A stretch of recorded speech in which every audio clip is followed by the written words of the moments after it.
ومن آياته أن خلق لكم اعوذ باللہ من الشیطان الرجیم بسم اللہ الرحمن الرحیم۔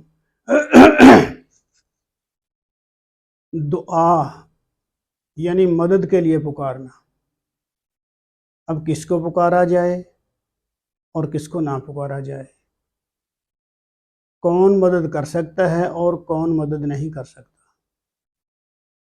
کون پکارنے کے قابل ہے اور کون پکارنے کے قابل نہیں ہے، یہ دیکھنا ہے ہم نے۔ اب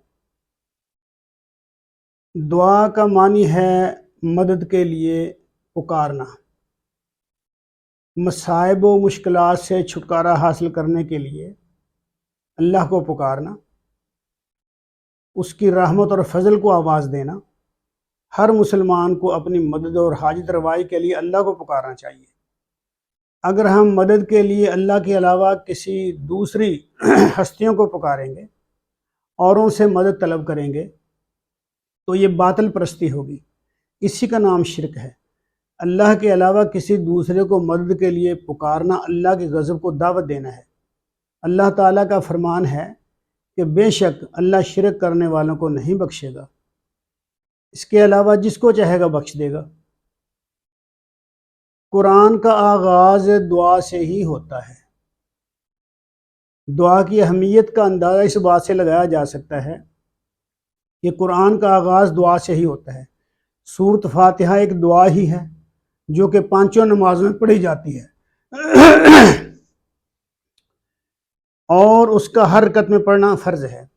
حدیث میں آیا ہے کہ سورۃ فاتحہ کے بغیر نماز نہیں ہوتی۔ جو اللہ کو نہ پکارے اللہ بھی اس کی پرواہ نہیں کرتا۔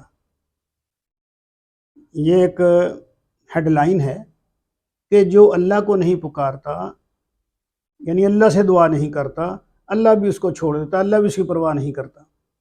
سورۃ الفرقان آیت نمبر 77، قُلْ مَا يَعْبَأُ بِكُمْ رَبِّي لَوْلَا دُعَاؤُكُمْ۔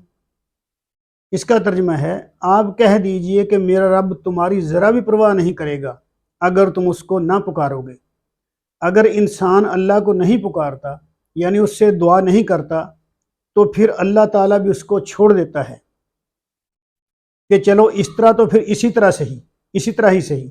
اللہ تو بے نیاز ہے، اس کو تو کسی چیز کی ضرورت نہیں، لہٰذا جو لوگ اللہ سے نہیں مانگتے وہ اپنا نقصان خود کرتے ہیں۔ اپنا رخ درست کر لو اور صرف اسی کو پکارو۔ قرآن مجید میں یہ فرمایا گیا ہے کہ اپنا رخ درست کر لو اور صرف اسی کو پکارو۔ سورۃ الاعراف آیت نمبر 29۔ وَأَقِیمُوا وُجُوهَکُمْ عِنْدَ کُلِّ مَسْجِدٍ وَادْعُوهُ مُخْلِصِینَ لَهُ الدِّینَ۔ اس کا ترجمہ ہے، ہر عبادت کے وقت اپنا رخ درست رکھو اور اسی کو پکارو، اپنے دین کو اسی کے لیے خالص کر کے۔ خالص دین تب ہی ہوگا جب تم اس کے علاوہ کسی دوسرے کو نہیں پکارو گے۔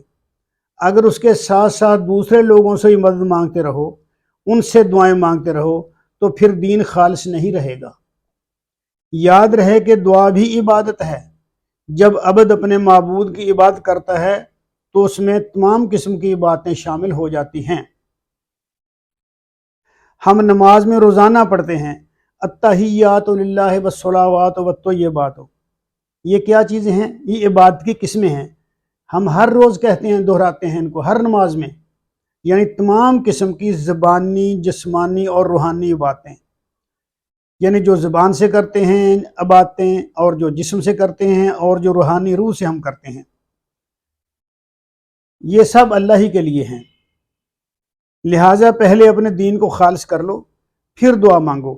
ایسا نہیں ہو سکتا کہ بندہ اللہ سے بھی مانگے اور ساتھ ساتھ دوسری ہستیوں کو بھی پکارتا رہے اور ان سے بھی مدد مانگتا رہے، یہ نہیں ہوگا۔ بات ایک ہی چلے گی، دن ہے تو دن ہوگا، رات ہے تو رات ہوگی۔ یا تو اللہ کو پکارو گے یا پھر دوسری ہستیوں کو پکارو گے۔ اگر اللہ کے علاوہ دوسری ہستیوں کو پکارا تو وہ اللہ والا معاملہ ختم، کیونکہ اللہ پاک نے فرما دیا ہے کہ اگر میں چاہوں گا تو ہر گناہ معاف کر دوں گا، لیکن شرک کا گناہ معاف نہیں کروں گا۔ یہ کھلی شرک ہے کہ آپ اللہ سے بھی مانگتے رہیں اور دوسری ہستیوں سے بھی، لوگوں سے بھی جا کے ان کے درباروں پر اور اس طرح جا کے نظر نیازیں چڑھائیں اور ان کی عبادت کریں۔ نظر بھی عبادت ہی ہوتی ہے۔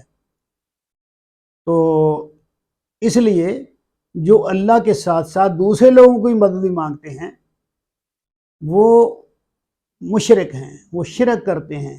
یہ اللہ کو گوارا نہیں ہے کہ اس کے ساتھ کسی اور کو بھی ملایا جائے۔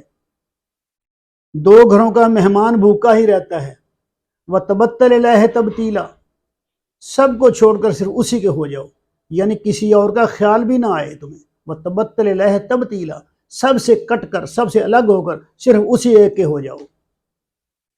فرمان خدا ہے مجھ سے مانگو میں تمہاری دعا قبول کروں گا۔ اللہ پاک فرماتے ہیں سورۃ المومن آیت نمبر 60 میں، وَقَالَ رَبُّكُمُ ادْعُونِي أَسْتَجِبْ لَكُمْ إِنَّ الَّذِينَ يَسْتَكْبِرُونَ عَنْ عِبَادَتِي سَيَدْخُلُونَ جَهَنَّمَ دَاخِرِينَ۔ اس کا ترجمہ ہے اور تمہارا رب کہتا ہے کہ مجھے پکارو میں تمہاری دعا قبول کروں گا۔ جو لوگ تکبر میں آ کر میری بات نہیں کرتے وہ ذلیل و رسوا ہو کر جہنم میں داخل ہوں گے۔ خلاصہ کلام یہ ہے کہ جو اپنے رب سے دعا نہیں کرتے وہ تکبر کرتے ہیں، یعنی یہ بھی تکبر کی ایک قسم ہے۔ جو اللہ تعالیٰ کو نہیں پکارتے، اللہ سے مدد نہیں مانگتے، تو وہ تکبر کرتے ہیں۔ یہ تکبر اللہ کو گوارا نہیں ہے، تو اللہ پاک کہتے ہیں کہ ان کو پھر ذلیل کر کے میں جہنم میں داخل کروں گا۔ اللہ کے علاوہ کوئی کسی کو کچھ نہیں دے سکتا، اللہ کے علاوہ کوئی کسی کو کچھ نہیں دے سکتا۔ سورۃ الرعد آیت نمبر 14، اس کا ترجمہ ہے اسی کو پکارنا، یعنی دعا کرنا، اس سے دعا کرنا، اسی کو پکارنا برحق ہے، اور دوسرے جن کو یہ اللہ کے علاوہ پکارتے ہیں وہ ان کی دعاؤں کا جواب نہیں دے سکتے۔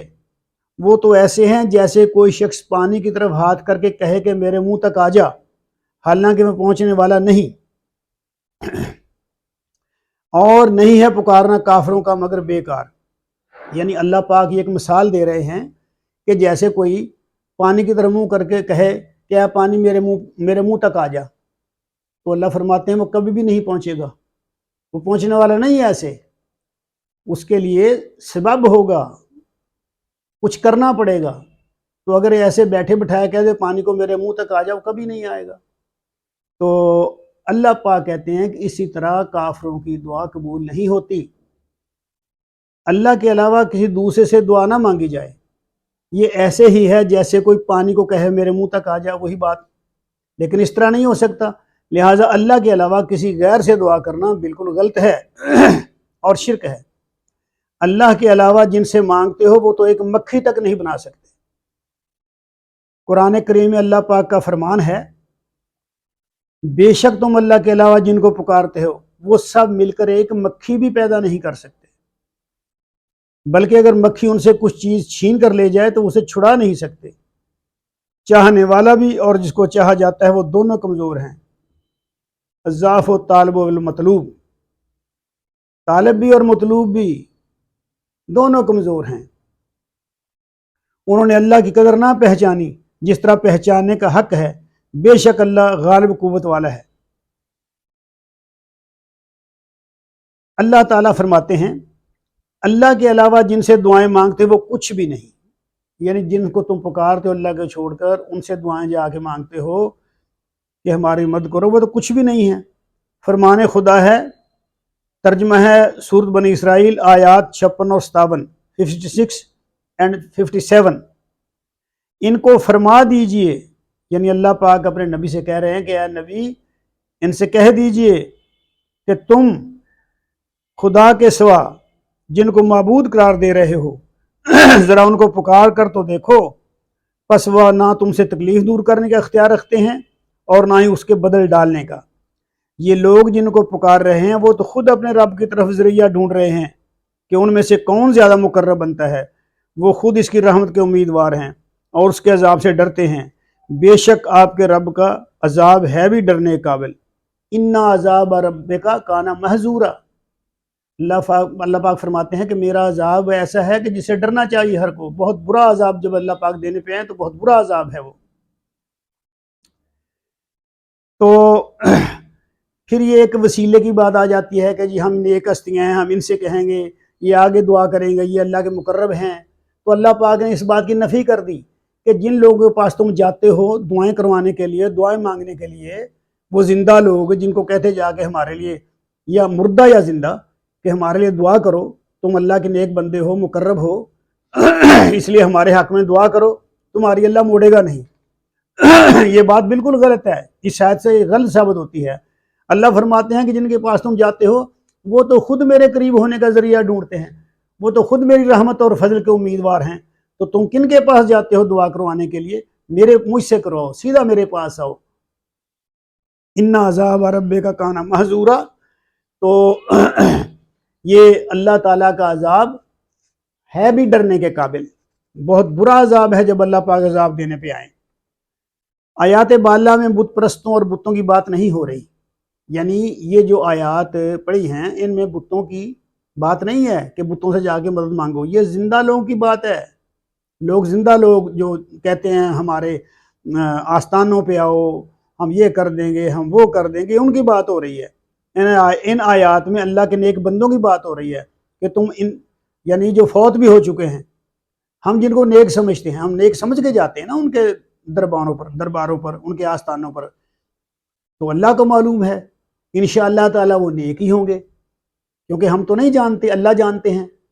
تو ہم تو ان کو نیک سمجھ کر جاتے ہیں نا کہ اللہ کے مقرب ہیں. تو اللہ پاک کیا فرماتے ہیں کہ یہ جو نیک بندے ہیں جن کے پاس تم جاتے ہو، یہ بھی میری رحمت اور میرا وسیلہ ڈھونڈتے ہیں، میرے قریب ہونے کا وسیلہ ڈھونڈتے ہیں. آج کل لوگ درباروں آستانوں پر جا کر دعائیں کرتے ہیں.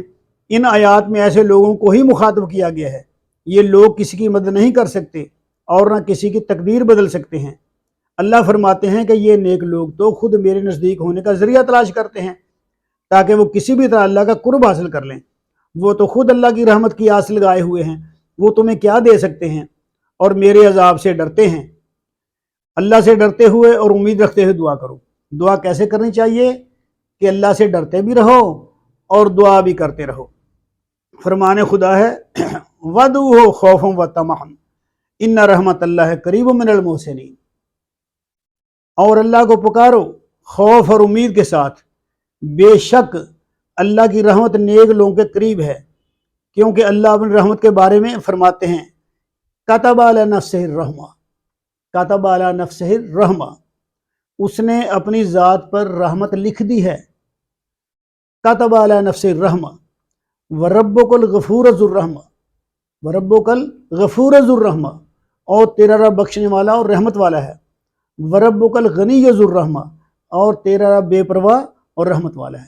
تو اس لیے ہمیں چاہیے جو بھی دعا مانگنی ہے، جب بھی ہم نے پکارنا ہے تو صرف اللہ کو پکاریں اور اللہ سے دعا مانگیں.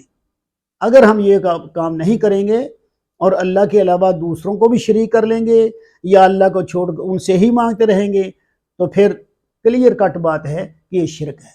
اور شرک کے بارے میں اللہ نے فرمایا ہے کہ شرک کا گناہ کبھی معاف نہیں کروں گا. چاہوں گا تو دوسرے معاف کر دوں گا، لیکن شرک کا گناہ معاف نہیں کروں گا. ومن آياته أن خلق لكم